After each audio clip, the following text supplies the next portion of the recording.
An offer out to all the rappers recently. You know about this? Yeah, I seen it. And, actually, when I heard about it, man, I follow Gucci, you know what I'm saying, on Twitter. So I went on his page, because I had to make sure that he said it. And I went on his page, and he said it? No, he said it. Like, he said any rapper can get in the ring. Yeah. Any rapper. Like you yourself are a rapper. Right. So how do you, when you read that, how did you personally feel? Well, I know Gucci. That's my homeboy, man. And, what a lot of people don't realize about Gucci, man, is like, dude, like, he like a really big dude, you know what I'm saying? And that's the thing. See, these rappers be talking all this shit and whatnot, and they don't realize that niggas be bigger, you know what I'm saying? Like, nobody gonna know I'm 6'5", 237 pounds, and Gucci is, I think, about the same height as me, but he bigger than me, you know what I'm saying? A little heavier than me. So, he put that out there, and I ain't seen nobody step up yet. I don't know which context he said it in, like if he was just mad and just like calling out everybody and pretty much saying whatever, or if he was just challenging somebody to a fight, you know what I'm saying, and just want to get in that box. But I get in the ring and box with Gucci. You know what I'm saying? Box with Gucci. That's my dude, man. You know what I'm saying? He said he wants to get the money to charity. How much you put up? And he'll get the money to charity. Yeah. I'll box Gucci and we'll get the money to charity, and I don't care what the number is, man. You know what I'm saying? Gucci the homie, and we gonna be like see, this is the thing people get misconstrued. Every time there's like a boxing match or something, like, or some type of challenge, it don't have to be negative or looked at in a negative light. Like Gucci said, he'll box anybody if we giving the money to charity. I got a couple charities that I could donate my winnings to. You know what I'm saying? So I don't know, man. But like, it's hard for a rapper to get into the ring and box and not win that. Right. I think the last person who did that was Sticky Fingers. Yeah. And look what happened with Sticky Gucci tuners after after losing to the skater kid. Yeah. Well, it's not pretty. Shit happens, man. And the thing about it is that, when in competition with, two people, man, somebody's got to lose. You know what I'm saying? So, but, I've been known to, be a world star, the world star knockout king and whatnot. And, Vlad, follows my knockouts. I see it, see you posting it. So people know, Gucci beat him, Gucci done beat bodies and known to be, real reputable in the streets. And, that's my nigga and I fuck with him. But, for charity, like, I get in the ring and box with Gucci all day. Speaking man, my son wants to get in the ring with Gucci. My son, we dealing with a different type of animal. My son got these biceps, these little muscles. He got muscles in different spots, man. You know what I'm saying? Like, I've been working out. I've been, on my gym, Dean. I've been working out, and I still can't figure out how to get there. I think it's called a my son muscle. It comes from out the back. It's only two people with this muscle. It's Jean-Claude Van Damme and it's my son. The only two dudes on earth with this one muscle that just pop out the background. I'm telling you, man. So if you were to put money on a Gucci Man, my son fight, Gucci Man, my son fight for charity. For charity. Charity. I have to put the money behind my man that's riding. That's riding with me every day. But Gucci gonna love that. You know what I'm saying? Matter of fact, I'm not getting in the ring with Gucci. I'm throwing my son in there with that crazy nigga, and we're gonna see what happens. Jordan champion. You know how they do back in the day. They're the champion. Look, Rolex boxing promotions. You know what I'm saying? That's you. That's me, man. Oh, okay. Do you actually have is this a real thing? Nah, I just made it back in my son. That's it, man. And then you know what's crazy?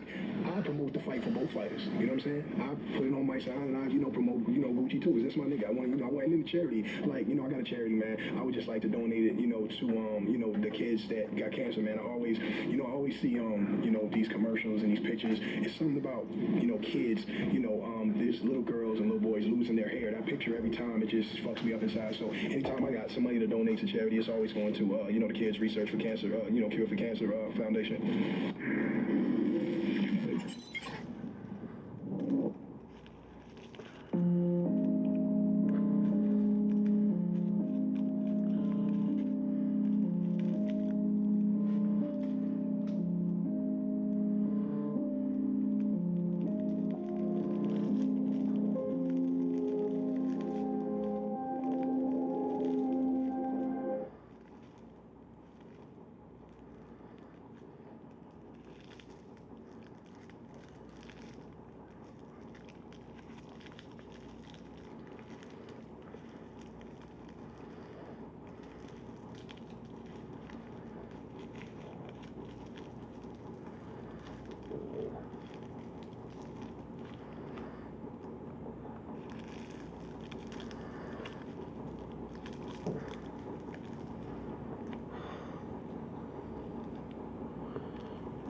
You're watching The Breakfast Club.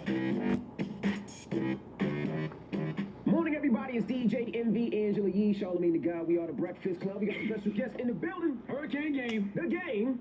Just chilling right here. It was feeling like destiny wasn't going to bring you here because first it was a bomb scare, and then you got stuck in the elevator. Like 30 minutes. Y'all be having some crazy stuff going on in New York, man. It's like you wake up to bombs, scams, threats, you get stuck on elevators. It's hot. Like, it's crazy. I'm happy to be here. I'm really happy to see you. Welcome back. Yeah, what game we getting today now? You know what I'm saying? Who knows? You know what I'm saying? Who knows? I got to ask you, though, about being stuck in the elevator. Are you claustrophobic at all? Because that's a scary thing. Nah, you know what I am? You know what I try to do? I just told myself down there, I've been stuck in elevators like a lot of times. I just told myself, find your inner cool, my guy. You know what I'm saying? You got to find your own personal inner AC. You know what I'm saying? So, but I was on the elevator with a few people that was, them anxiety types. Yeah, some it people got go crazy. We got a young lady on here that had a crush on you. Did she try to shoot her shot? She was on the elevator. It opened too early. You know what I'm saying? I know you saw that movie, Devil. Did you see that movie? I seen that movie, crazy. You didn't make your move, Devil? Yeah. Chicken though. And I got a chance to hear Game's album. You did? Yeah, I heard Game's album. 1992. At the listening session. Now, album's dope. Appreciate it. Album reminded me of mixtape days. Same rapping, same flow, but a lot of samples. Were y'all able to clear that many samples? Yeah, some of them we just, what happens with us is that, with me and Wack, when they know we calling for the samples, it get a little bit easier to clear joints, man, because a lot of them joints don't be getting cleared, man, but we got them cleared. It's cool. I'm glad, because I think everything had a sample on it. Yeah, I think if there's 10 tracks, there's 10 samples. Like, but it gives you that old mixtape I'm really spitting type of vibe, Yeah. like F a single type. And it was joints that like usually like don't get cleared at all, man. So I mean, we got real lucky. Do you consider yourself top 3 lyricists from LA? I was having this conversation with From Los somebody. Angeles, I gotta be. I gotta be. I said you, Razkaz, and Exhibit. You know, that's And a then good somebody thing. said Corrupt. They threw Corrupt in there when I was having a debate yesterday.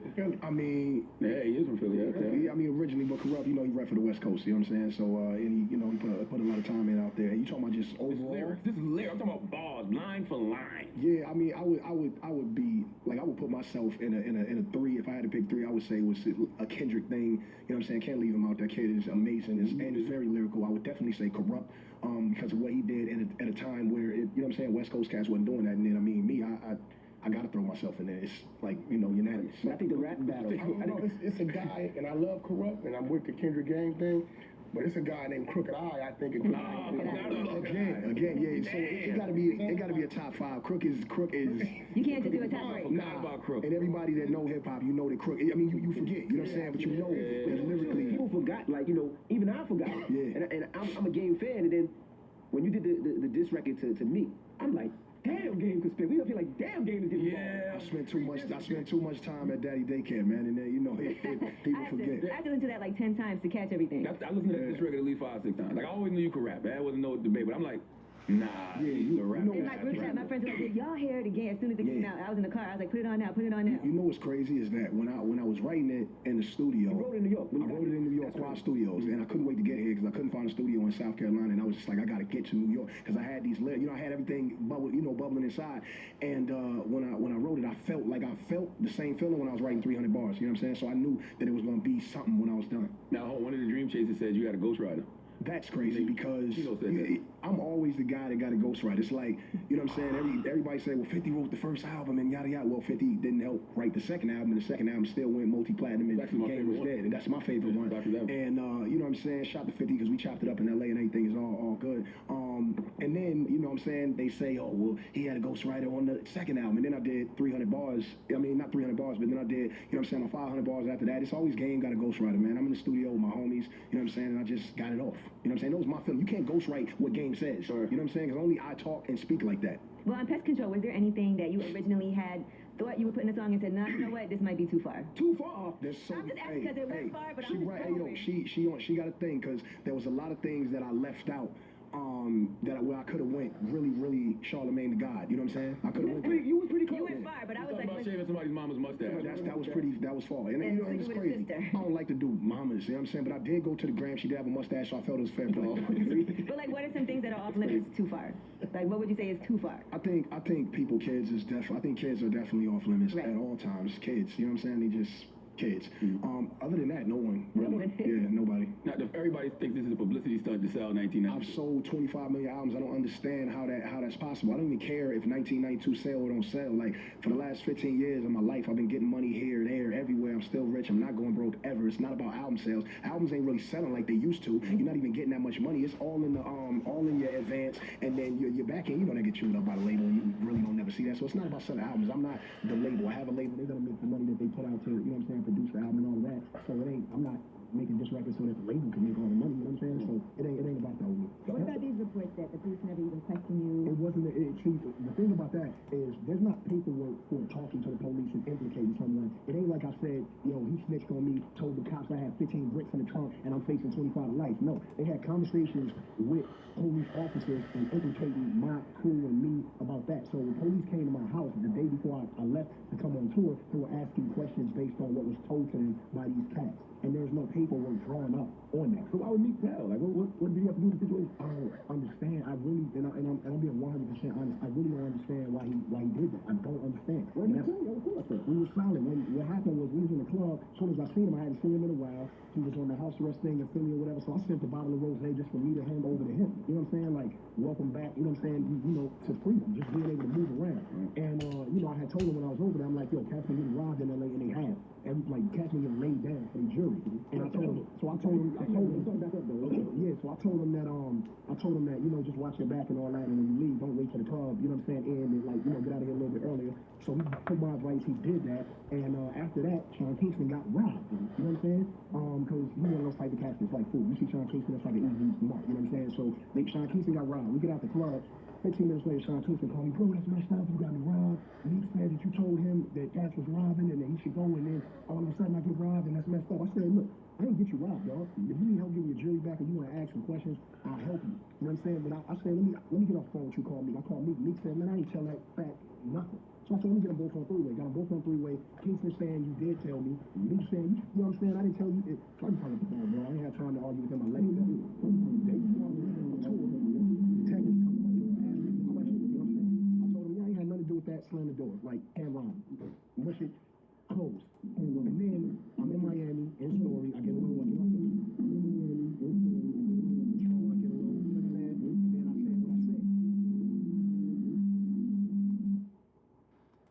because I had that bubbled up inside me, and that was it. So why now? People are saying if that happened in June, why do it now? That happened in June. Detectives knocked on my door this month, though. Before I left the tour. I still compressed it, but then I got drunk in Miami, flew off the handle on the mic and said, Meek Mill, and then it happened like that. You had a record ready, though. You had a record that was on the album that you threw a little shot at. Yeah, I did that before I left. Right before I left. They told me, I heard about the record about right before you left. I heard about it a while ago, and I knew it was coming out with the album. Right. I was waiting to hear it, and then when you went off in Miami, I was like, oh, here comes the record. Yeah. I was calling like, and see, and the record that morning? The record was just 92 bars. I put, you know what I'm saying? I went back and changed the last, like, I don't know, maybe 20, 30 bars before I left so that it would fit the situation. The record was already done, and I just added that to the end. So I ain't really get to go in like I wanted to, but then I'm glad that they did what they did over a beat that I love, which is that Young M.A. beat, and I knew, like, I wanted to just kill that beat just because it's a hard beat, hip-hop, you know what I'm saying? I wanted to get off on it. I'm glad they went and did it first so I can, you know what I'm saying, bring the fuel. So, Wack, you heard the conversation too, right? Okay, grab the mic, Wack. Put the mic in. Hey. You know, I'm always in the middle of the conversation. Okay. You know what I mean? So at the end of the day, the key thing to the whole situation was when a man could call you and tell you word for word what the conversation was between you and somebody else, you know somebody, you know he had a conversation. And that's what I was saying. Exactly. I'm talking, look, exactly. That's like if I tell you something specifically, right? Just you, and I don't tell nobody else in the world, and then somebody else call me say exactly what I told you, how you ain't tell them? How is it possible that you didn't tell them that? Now, You know what if he would have just said, you know what, all I told him was you did warn me to get out the club. I did 100. All good, all good. Not saying that he did anything, but he did say, listen, you should get out of here early, make sure you don't stay till it's late. Yeah, it's like, you know, it's like this. Let's just say that, you know, Charlamagne, my man, you know what I'm saying? We've been rocking for over 10 years. It's like, if you come to LA for BET weekend, I tell you, yo, Charlamagne, if you need anything, holler at me, Captain Robin, I'm your man, this ain't your pocket, I got you. You know what I'm saying? And right there in that same conversation is, let's just say, I don't know, Chingy, right? And then Chingy get robbed. That's a good one. I don't know. I don't know, man. I look at my man, headphones, they look blingy, Chingy. So anyway, I leave, Chingy get robbed, and then you tell Chingy, yo, Game just told me to watch out, and you got robbed, it's him. It would be like, why would you do that? Yeah, why would you rob Chingy? You don't have nothing. Yeah, I mean, you know what I'm saying, man. Nicki said you want to smash Nicki. I thought you and Nicki was cool. Yeah, y'all me and Nicki don't become uncool because I want to smash her. Nicki's whole thing is because people want to smash. And that's what makes Nicki hot. You know what I'm saying? Is that people are attracted to her and that she look good and she's doing her thing and if everybody wants to smash her, you're doing a good thing. That's not a diss. How we know Sean Kingston not lying? I just told you. He might be the type he might be the type to make up exactly what I told him. He told me, let me tell you what he did. Okay. He tells me a different conversation. Intentionally. That's what we do. So when I get the phone call from Sean, see what Sean did is, because he figured like, hey, some power, what we tried to call the blue side. But see, when the white party always trying to call around, that's crazy. That doesn't work. So they called me with Sean Kingston on the phone. So they tell Wack word for word what you just said. So when I get off the phone, I call Game, and I tell Game word for word. He said, I know you're not lying because I didn't even tell you. I told him a different joint on purpose. You know what I'm saying? It's like if I have a story and I tell it to you, and it come back to me, I know exactly who told it because I switched it up when I switched something up when I told it to all three of you. So I know exactly what was said. So that's what I'm saying. Verbatim, what I told me, it came back through Sean Kingston. That's how I know.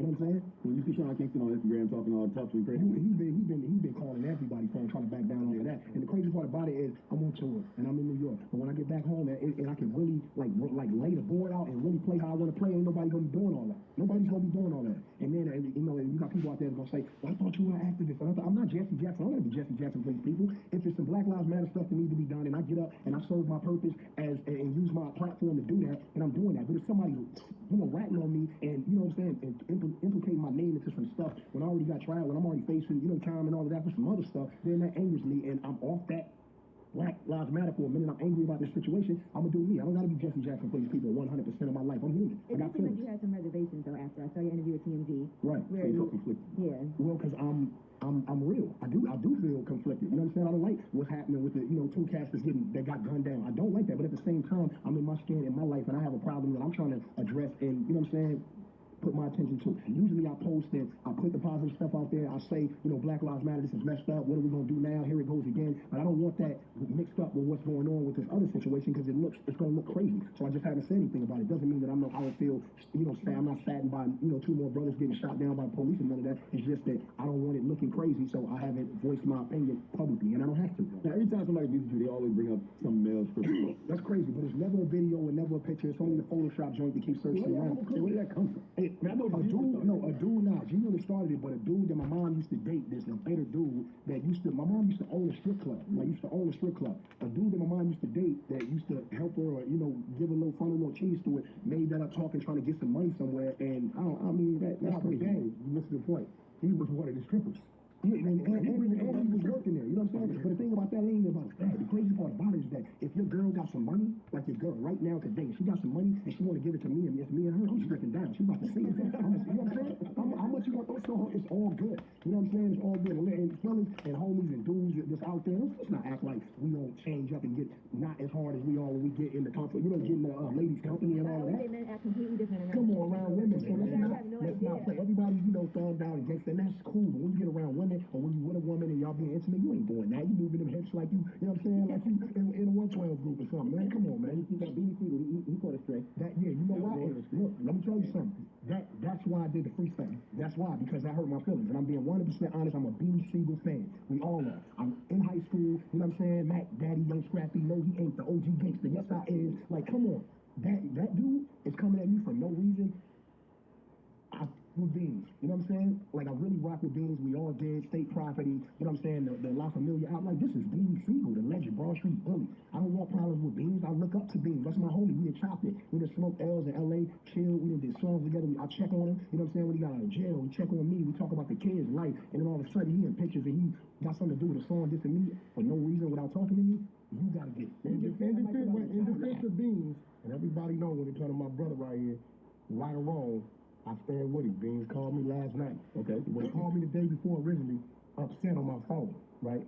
Talked to him, we had a conversation. He called me last night. I'm gonna tell you what he said. The first thing out his mouth was, I apologize, I was out of line. He never heard the 92 Bars song where Gang got big and Beans up. You know what I'm saying? Right? So he said when he goes to the studio, he now knows that they had heard the song. He went to the studio to write for O'Malley. You know what I'm saying? But I told him, I said, that's what he said. No, that's what he said. That's good. I mean, you know what I'm saying? Dude is a street cat, and in defense of O'Malley while I'm smashing him, in defense, like, he's not a rapper like that, so he might need a little help, and it's all good, you know what I'm saying? But I told Beans, when they called you to get on the song and write a cat's, write his version of the diss at a dude that you rock with and you've been 100 with, you supposed to slam the door on that. Like, I know it's Philly, you gotta hold it down, but Beans gonna stand down on this one, that ain't my thing, I ain't gotta jump in that.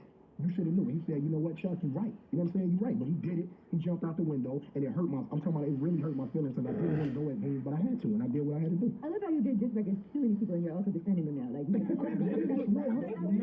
It's one, because I try to keep it 100, man. You know what I'm saying? It's very rational. I understand that if you don't have up to par rhyme skills, you might have somebody to step in. I understand that. So I can't say that it's if he would have if Beans wasn't there. You know what I'm saying? It would have been that. So I understand. He needed help. So Beans not gonna retaliate. It's not gonna be another disrespect. Nah, man. We talked to Beans. He talked to Beans. He put me on the phone with Beans, and it's all good. And it's cool that it's all good because I can go back to respecting a legend, and you know what I'm saying, the way that he's supposed to be, you know what I'm saying, respected. I didn't want to disrespect Beans, but I had to, and I even had to show Beans that you can get it too. You can get it too. You know what I'm saying? It's like anybody, man. I gotta stand up for myself. Like, I thought you and Bean had a light issue prior to this, though. Me and Beans? Yeah, y'all was going back and forth with the right little bit. No, that wasn't me. Me and Beans never had no problem. On the different, me said Mac sunned you or won you or something. I don't know, man. I don't know what he's talking about. Now, Meek also reached out to you as well. Did he reach out to you too? Nah, Meek's been reaching out to me through my family on the 60 side, nephew Hustle and Big U. His whole disposition is now he understands why it happened, as if he didn't know what Sean Kingston had did or said or whatever. You know what I mean? So at the end of the day, I'm gonna keep it real.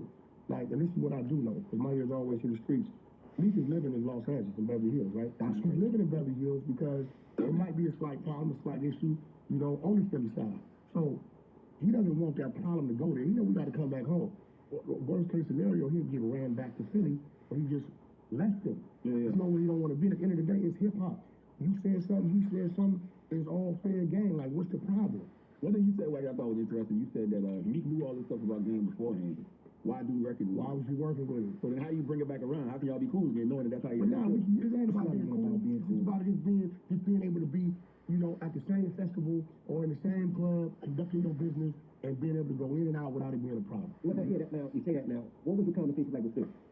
Oh, you know what, man? A long time coming. You know what's crazy is that I didn't expect it to go like that. I went over there. I expected him to, you know, be like, you know what I'm saying? I don't know, like not how it was. It was too cool. We chopped it up for about like 15, 20 minutes. There was no problem. Nobody got on edge on my side. Nobody got on edge on his side. I went over there. I walked straight through, you know what I'm saying, security. We chopped it up. We held a gap the whole time. You know what I'm saying? And we was like, as close as I am to this mic. No, we both did not. We definitely did not. Oh, he was thinking like, yo, he could. I was laughing, and I was thinking like, yo, if I feel like, you know what I'm saying? Let me tell you why I was, because when we put them together, Monster's standing behind Game, and I'm standing behind 50. So either way it went, it'd have been bad. It was going, and I kept seeing Monster over my shoulder, but I seen Black over his shoulder, so I'm like, it's gonna be a 2-on-2 if we go anywhere. But we chopped it, and you know what? At the end of the day, me and him couldn't even explain to each other where it really went wrong, and it had been over 10 years, and it was like, we couldn't even explain to each other what happened. You know what I'm saying? We just know that we was young and we was angry, and you know what I'm saying? Shots got fired, but it was all good. We chopped it up, and that ain't necessarily say that it's gonna be a genuine reunion or we gonna do a song, but we solid. And just like you said, so if me and Fifth was in the same club, my side ain't on edge, his side ain't on edge, and we just, you know, we in there, we coexisting. Have you spoken to him since then? Oh, no, I haven't talked to him, but Whack, huh? Now, everybody knows y'all get down, fighting, whatever it is, but they were giving you flack for squashing the beef with Thug and Dirt. Yeah. So how you pick and choose which ones you... Because here's the thing. Number one, when I ran into Dirt, it was at a Rick Ross thing. You know what I'm saying? And we chopped it up. And some people don't understand that when I could have in LA, I could have smashed. I really could have. It wasn't like I was in Chicago. And if I was in Chicago, I would have been vulnerable. You know what I'm saying? It's like if I go to Philly, I'm vulnerable. But we was in LA. I chopped it up with Dirk, and he was 100 about everything. And then I was at fault because I just jumped in because Tiger called me and needed help, so I just jumped in on some West Coast OG. So again, You told him that right? You told him? Yeah, I told him that. So again, I was at fault, so I understood that. He wasn't pressing the issue. I wasn't tripping, so we squashed it like that. As far as Thug has told me, Thug told me, yo, I look up to you. You know what I'm saying? You the big homie. You know what I'm saying? You the big blood. Like, I don't have no issues. And again, I jumped out the window for Wayne. That's my man, and it's still my man. It's always gonna be my man. That's like my dude. And so me and Thug squashed. They did a shout out for my kid's birthday. You know what I'm saying? Like, and that was big. And my son don't know the beef with Young Thug and Game. He really appreciated that, so that's where that went. So you can't be mad at cats for taking the man approach when you're asking on Instagram and in the comments for us to cease, and then when it cease, you want to say, oh, they copy please, and they squash it, but then if we go shooting it, oh, y'all dumb. Like, come on, man. You're aware though. You know it wasn't about nothing. It wasn't about nothing. Exactly. The best war fought is a war without casualties. Period. Because at the end of the day, we're all somebody's children, we're somebody's fathers, somebody's husbands, or whatever. And like on my watch, because I come from the casualties, I'm gonna do everything in my power to make sure it goes the other way because it's too easy for me to do the other thing. Yeah, because you know what the 50s dude. Y'all didn't mob on him. He approached y'all. I don't even know where dude came from, but he went out like a light. You know what I'm saying? Got him a lot of attention though, because nobody knew who We he don't was. care about that. Have it. If you want attention for getting slept on the news, have it. Man, because I think he said that He was trying to take credit for that. Look, let me tell you what happened in Miami. Number one, we don't have cars in Miami. We don't have vehicles in Miami. We on tour buses. When we get off the tour buses, we got car service, provided by, Headliner Mike, whatever, to get us to and from, SUVs. They came through and shot up some cars that wasn't our cars when we wasn't there. We was halfway through Atlanta when we woke up to the news that Game cars got shot up. It's like media mixed with a bunch of crazy stuff. Like nobody shot at my car, or I don't know, like I don't even know what that was. You were targeted in that. If it wasn't our cars, then it wasn't where we was at. Like how was a Suburban, a G-Wagon, and an E-Class Mercedes. Now, we all look at this man's driveway, right? If I was to get him any of those vehicles, he would not talk to me for like a month. Like, it's like, and so, you know, they shooting up, they shot up somebody's cars, you know what I'm saying? But the thing about that is that your cars don't bleed, man. You come out, you wake up at 6 o'clock in the morning, go shoot at an empty car. Like, what's your mission in life? Right? What is your mission? That's your mission? Because you knew nobody was going to be sitting in those cars at 6 a.m. in the morning, and you don't even know who cars you just shooting at. Like, come on, man. Like, What do you think of Nipsey saying that you and me got the same guy?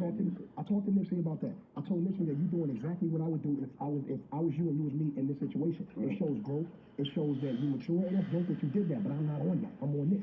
And he understood it, and you know what I'm saying, that's my little homie. I've been with, like, I rocked with Nipsey ever since I rolled my window down, you know what I'm saying, and took Nipsey demo and actually listened to it. And I was in violation in his hood, and I had a Glock on my lap. Nipsey will tell you this. That's how I was riding in LA. I always looked out for Nipsey. I got on the song first when you brought him to the studio. I rocked with him. I took him on tour. Then for nothing, I did the same thing with Cal. I look out. You know what I'm saying? So it's all love with Nipsey. That's my brother. That's my homie, and I respect his position. He did right. He didn't do wrong by saying that we should be on that. I wasn't on that. So when you think you and me, does it have to come to a fist fight?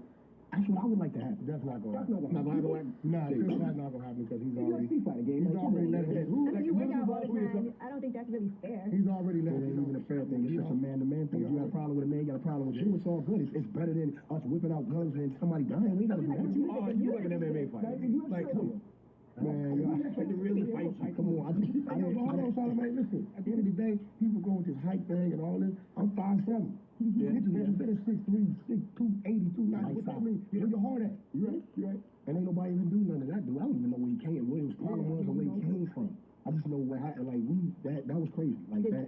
Did Nikki reach out to you at all? Like, come on, take my picture down off the... Nah, but it like, Nikki should just stay out of it. She in her lane doing her thing. She's an amazing artist, you know what I'm saying? And I got, you know what I'm saying, love and respect for her. I'm sorry I had to drag her into this, and you know what I'm saying, it was a minimal drag, but she wasn't disrespected, you know what I'm saying, at all. I went and did what I had to do. Having him to post a picture. Everybody knew it from a video. It wasn't like it was a personal... I mean, it looked like a photo shoot or a video shoot. It didn't look like us somewhere in a hotel somewhere, you know what I'm saying? So it was all good. Where'd you get the information that he FaceTime? I mean, we got somebody. You know, number one, I heard that before. You know what I'm saying? Like, long time ago, just in the know-how. But Safari told me that. You know what I'm saying?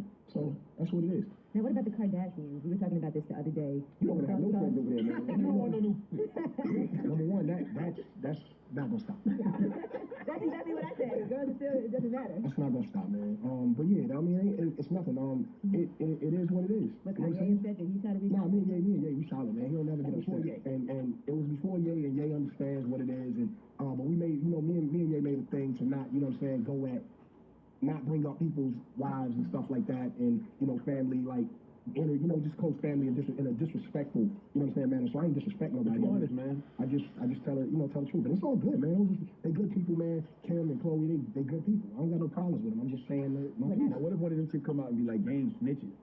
I mean, I can't see that happening. I can throw over the mom. Like, a game not down the road. I've never heard that. I'm looking at your body language and everything like, man, he's not Chris? I've never heard that. Let me talk about 1992. Yeah. Why 1992? Great year. It's just, 12 years old, first year I started gangbanging, man. Same year as the LA riots, the world was tuned in on that. I was out there in it. It was just devastating, you know what I'm saying, to the city. But as a 12-year-old, we looked at it as like, free groceries and, you know what I'm saying, we was out there looting and doing our thing. And also, I was in the basketball, the Dream Team won Olympic gold. A lot of things was going on in 1992, and that was just a real just pivotal year for me in my life. And so, I just wanted to go in and out some stories about, the time frame and me being a kid and confident, during that time. Aside from the bonus track, you also were very adamant about not having any features on this album. Why was that important?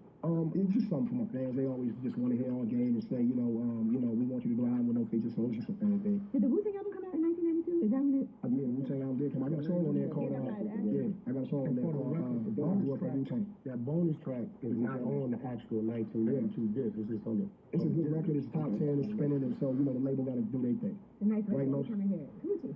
Yeah, I like it. And there wasn't no disrespect to Chris Brown. When I did the song with Scott Storch, and it came to that part of the song, I just kept hearing that in my head, so I just said it. Everybody said you was throwing a shot at Chris Brown in 92 bars, too.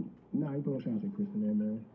You did like a bunch of Karuchi's pictures before and everything. Do you feel like, for somebody like Chris Brown, because he's sensitive when it comes to her, that he could... I don't know that. I don't know that. Because he was always posting stuff on Instagram about it, even after they broke up. Yeah. He clearly wanted her back. That's why he said her name in the song. Right. So I'm sure you know. All I know is that they not together, and I'm not disrespecting nobody's girl by posting pictures. Like, this catch posts pictures of women all day.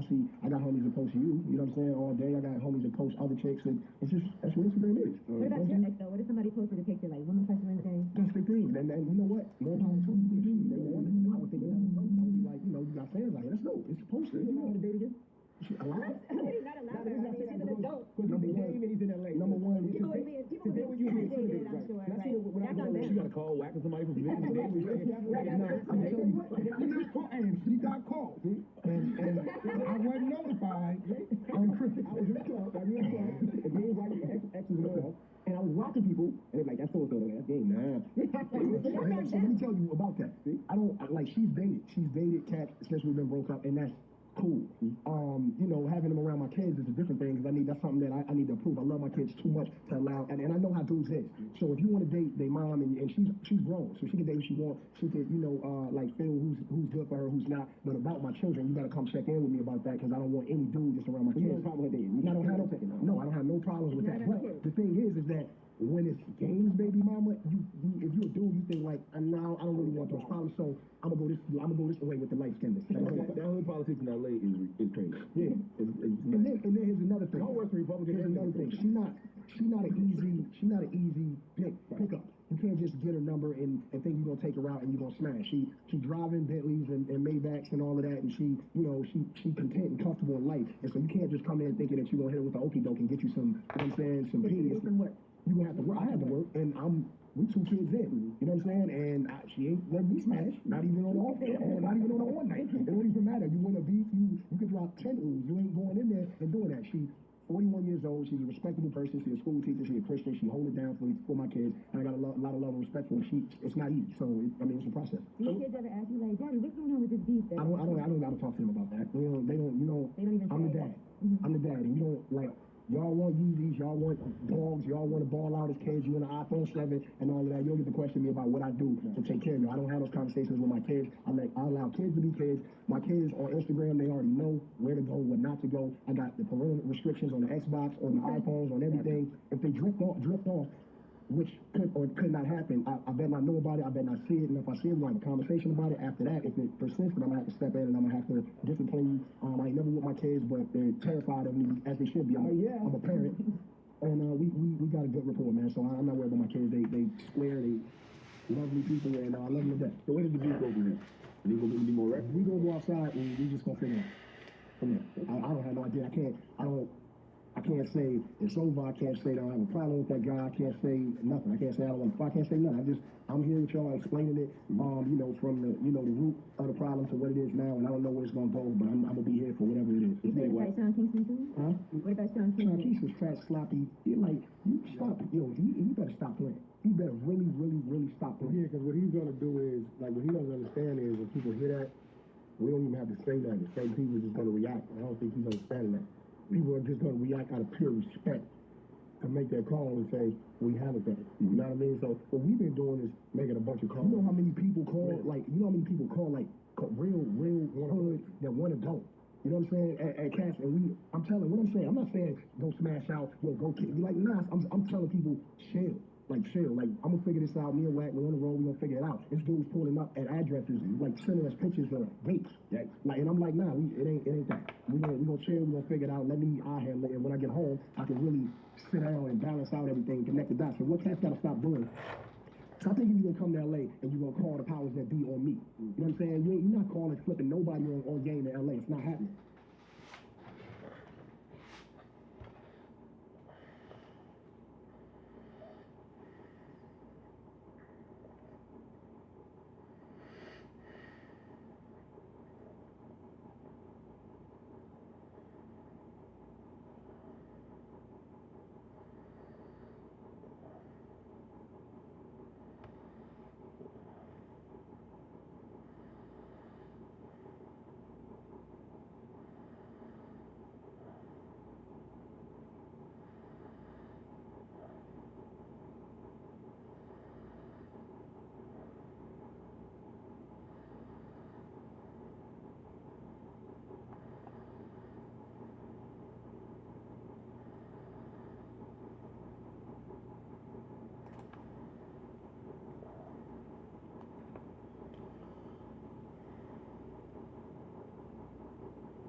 Being a good Samaritan, I think it's something most of us strive to do. But when a young woman from Pasadena, California, stopped to help someone in need, she had no idea she'd run into my most wanted fugitive of the year. Pasadena, California. It was October 27, 2006, and Heidi was saying goodbye to her father. She was headed home with a special friend, her new puppy named Audrey. I had only had her for about 2 weeks. She came into my life at a time when I needed to focus my attention on something other than what was just going on with me. And as Heidi headed home, she had no idea Manuel Penelosa was headed her way, leaving a wake of destruction behind him.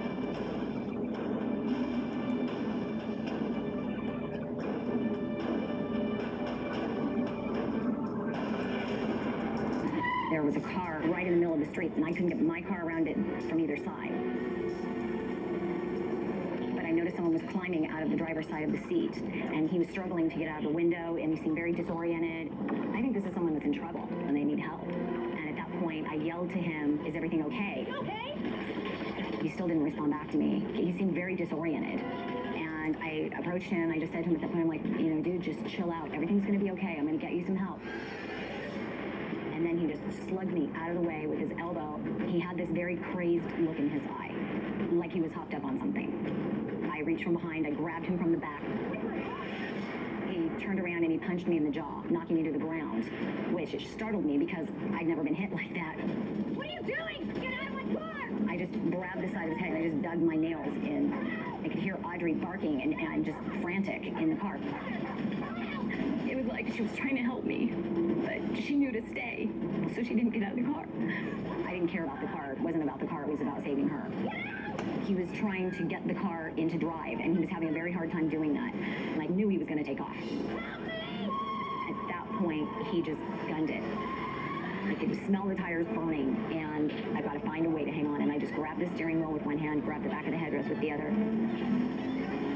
The door of the car was open, and so it was swinging back and forth. I didn't realize my foot was hanging out of the door. I felt nothing. He started swerving.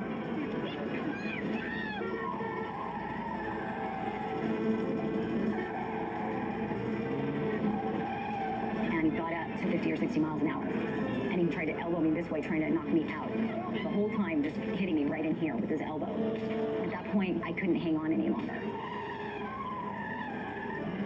I wasn't aware of it at the time, but there was a car coming right at me.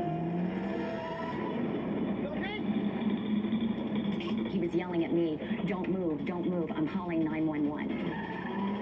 I just saw the back of my car go, and I just screamed, "Please don't kill my dog." The driver would rush Heidi back to her parents' house and quickly disappear. Heidi was lucky to be alive. My face was split like a melon. I was bleeding from my mouth. I was bleeding from my arm. While a friend waited with Heidi for an ambulance, the thought of never seeing her dog again was more painful to Heidi than her injuries. I just screamed at my dad, he's got Audrey, he's got her. I said, "You've got to save her. You've got to find him." And he just peeled out and took off. Heidi's dad never found her Mustang, but police did the next day. And while Manuel Penelosa was long gone, guess who was still inside? Heidi's puppy, Audrey. Soon there would be a happy reunion. I was in a wheelchair, and they brought her, and my dad sat her on my lap. And I just hugged her. She got so excited she peed all over my lap, but I didn't care. I didn't care. She was alive, and that was all that mattered. I would describe Heidi's actions as being heroic. She's a strong woman. She fought for something that she believed in. As for Manuel Penelosa, well, when cops discovered his wrecked car, they found something unexpected inside. 2 dead bodies shot execution style. Cops say Penelosa's a violent member of an LA gang called the Drifters, and these 2 murders were gang-related. He'd been driving through Pasadena looking for a place to dump the bodies when he came in contact with Heidi. The poor woman had no idea who she was up against. Manuel Penelosa is considered a street soldier, which means he's out committing crimes that not only benefit his status within the gang, but crimes that benefit the strength of his gang overall. Cops say Penaloza is also known by his gang name, Lil Bad Boy. He speaks fluent English but has a Spanish accent. He could be hiding out in the Los Angeles area, on the East Coast, or down in Mexico. Penaloza has several gang tattoos, including one on his chest that reads Drifters. If you've seen Manuel Penaloza, be careful and call us at 1-800-CRIME-TV.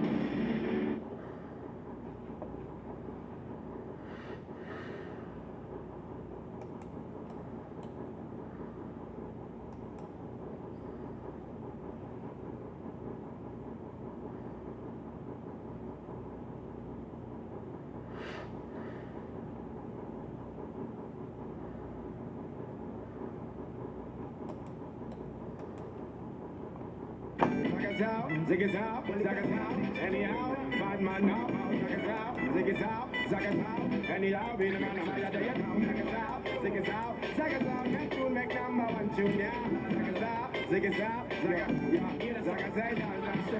the man of the girls, them sugar, the girls, them right across the bar, the girls, them need this nigga, and they love them shape and figure, the man, them where the girl admire, the girl, they make them all up with just they got the girls, them power. You pull on my ass, sing my dear. Zaga, zaga, zaga. Nothing in this world that I wouldn't do. Zaga, zaga, zaga, zaga. Let's go to baby, but I just have to tell you this. It's been a while since I left my yard with your tenderness. All about the shape and all the chocolates. I know you want me walk your ugly up and then lick it. I want to show you I'm a man that's every romantic. But you not even choose a girl that's tell me never. Nothing to you see me now, you me want to shit. But this is when me sing this. Look at this. The man of the girls, them sugar. The girls, them right across the bar. Love them shape and figure. You know them need this nigga. The man them with the girls, them admire. But the girls, they love me body out. When they come with the girls, them power. So get on my ear when you are. Nothing in this world that I